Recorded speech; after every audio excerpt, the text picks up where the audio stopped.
안녕하세요 여러분, 숙냥이에요. 오늘은 날씨가 좋아서 바다로 나와봤어요. 캬!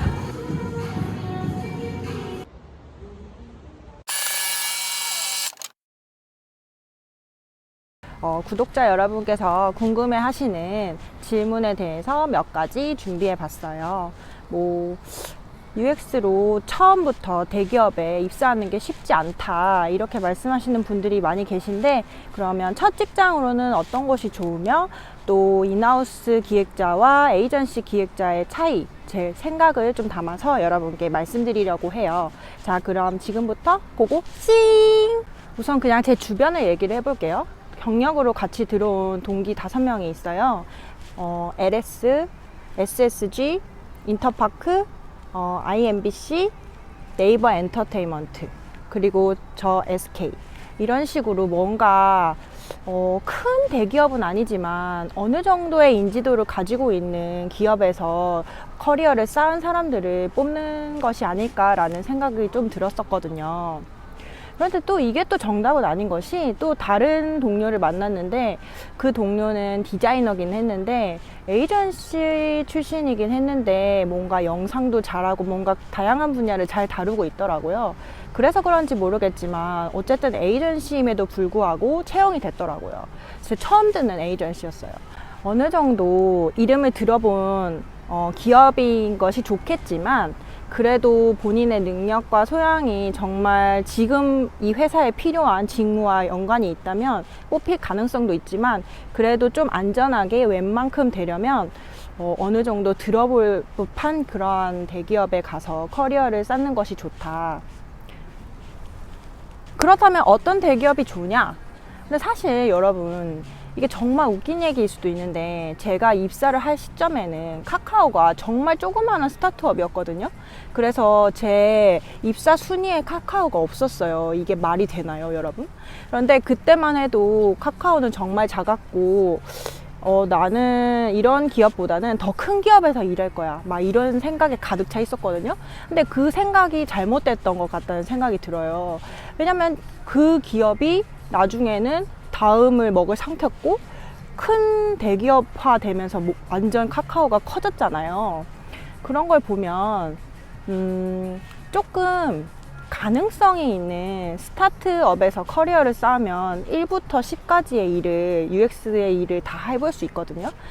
그러한 커리어를 가진 사람이라면 뭔가 어느 기업에서는 얘는 정말 뭔가 말랑말랑한 서비스를 1부터 10까지 다 해봤구나, 서비스도 한번 오픈을 해봤구나, 이런 생각에 뽑지 않을까라는 생각이 들어요. 그리고 조금 조심스러운 생각은 있긴 하지만, 에이전시를 만약에 꼭 추천을 하라고 한다면 PXD?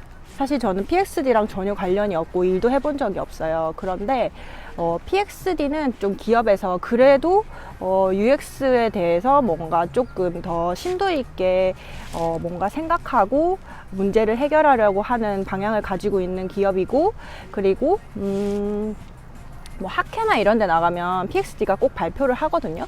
그런 식으로 뭔가 그 입지를 좀 다져가고 있기 때문에, 다져가고 있다기보다는 이미 조금 다져진 회사이기 때문에, 그래도 만약에 저는 대기업을 갈 수 없는데 어떡하죠? 라고 한다면 에이전시 추천은 PXD를 추천드리고 싶어요. 그리고 웬만하면 이름을 들어볼 법한 그러한 기업에서 기획 커리어를 쌓아라 라고 말씀을 드리고 싶어요. 이직을 할 때 직무를 바꿔도 되나요? 이런 말인데 절대 안 돼요. 이거는 진짜 큰일 날 일이고요. 만약에 내가 UX를 하고자 하면 그게 에이전시였든 인턴이었던 모든 경력은 다 UX여야만 되고요. 커리어를 변경한다는 거는, 그건 뭐라고 해야 될까요? 피겨스케이트 선수가 갑자기 스케이트로 대회를 나가는 거랑 똑같다고 생각해요. 저는 절대 직무를 바꾸시면 안 됩니다.